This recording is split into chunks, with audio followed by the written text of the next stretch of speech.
My new patient tried to eat his girl for Thanksgiving dinner. In October 1978, Philadelphia police responded to a dead body call at an abandoned theater. They arrived on scene to discover most of a corpse of young woman on the stage. Her hands and feet were bound. At some point post-mortem, the perpetrator had decapitated the victim and stitched the head of a bald man onto her neck. Heavy stage makeup had been applied to the man's face. His mouth was sewed shut. When one of the responding officers knelt down to inspect these sutures, the corpse's eyes opened. The body shuddered to life, stretching until the bindings broke. The amalgam rose unsteadily to its feet, dipped into a formal bow, and began to move.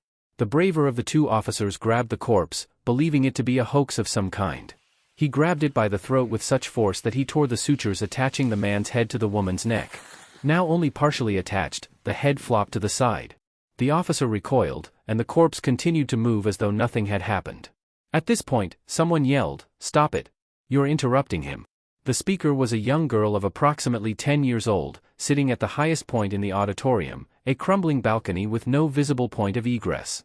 The corpse paid her no attention, and began whirling feverishly around the stage. The head was still only partially detached, but the corpse seemed unaware. Per their later testimony, the police officers slowly realized they were watching a one-man reenactment of a murder. As the gruesome performance carried on, the little girl in the corner began to cry with steadily increasing emotion. Her weeping finally culminated in a wail when the corpse mimed sawing his own head off. He pulled his head off, sutures snapping loudly as they parted through the flesh, then tucked it under his arm and ran backstage and out of sight. Despite the distance between the theater and Nascu, the Harlequin, by all accounts secure in his cell inside the facility, expressed knowledge of this incident. He provided staff with the address of the theater and told them, "My son is performing there tonight. Not one of his best, unfortunately, but I'll tell him you're coming if you like." Personnel were immediately dispatched to the theater. By the time personnel arrived, 2 days had passed. They obtained the relevant police reports. Among other things, they learned the officers fled the scene without recovering the young girl since she was unreachable on the crumbling balcony.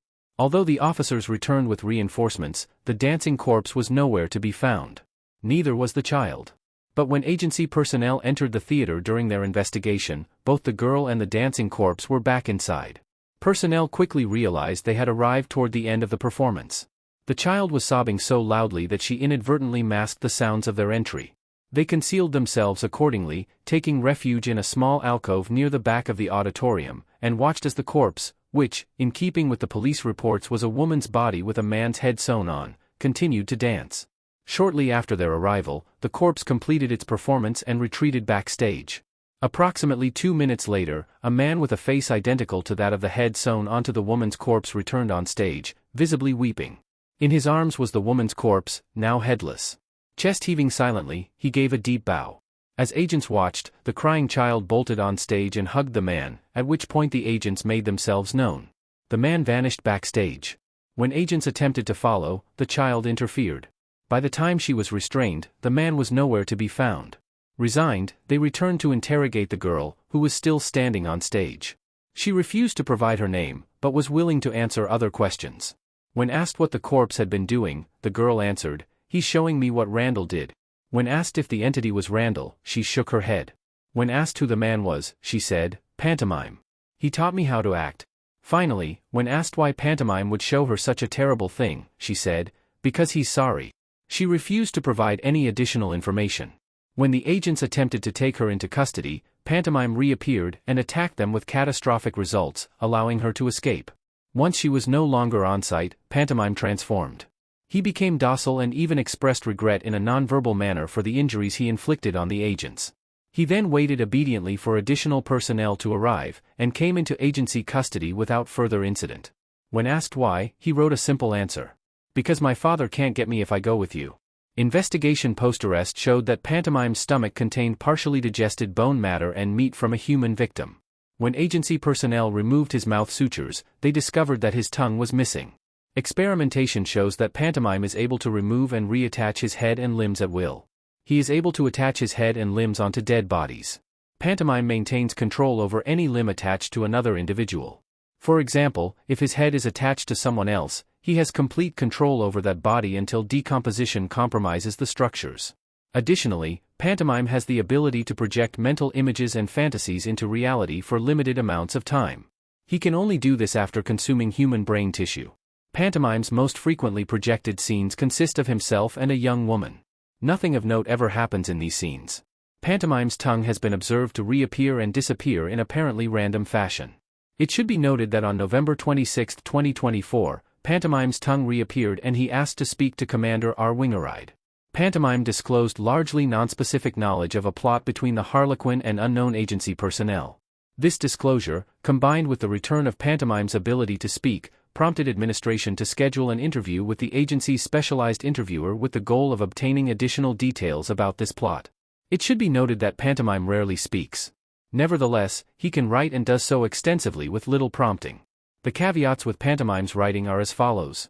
His writings take the form of stage plays, complete with character dialogue and stage directions. Every one of Pantomime's works is titled All the World's a Stage. The Harlequin is a recurring figure in Pantomime's plays. The relationship between Pantomime and the Harlequin is not understood.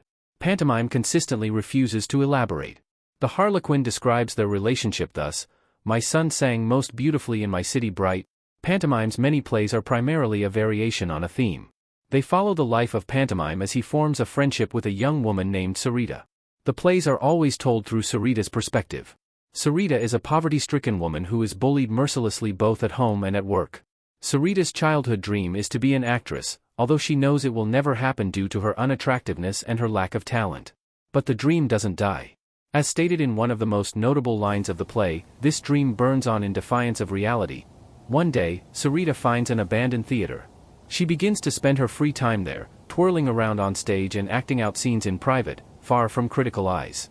But unbeknownst to her, Pantomime lives in the theater and he loves to watch her.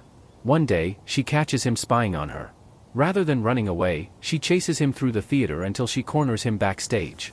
They form a friendship. Sarita and Pantomime spend their afternoons acting together.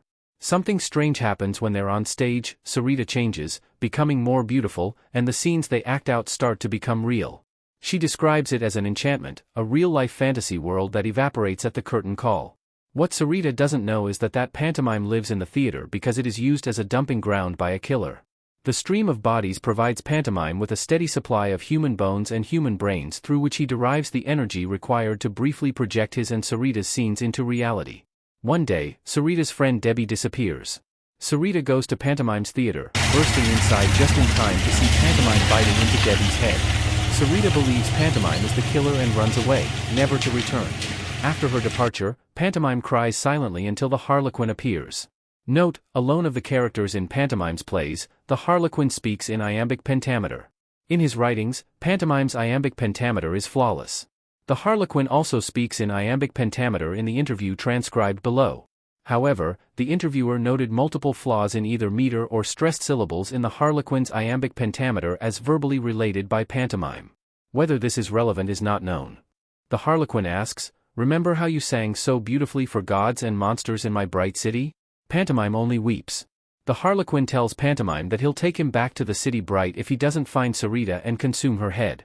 He retreats backstage, leaving Pantomime to weep until curtain. The agency notes that Pantomime exhibited significant psychological distress when he learned that the Harlequin is also incarcerated at the Pantheon.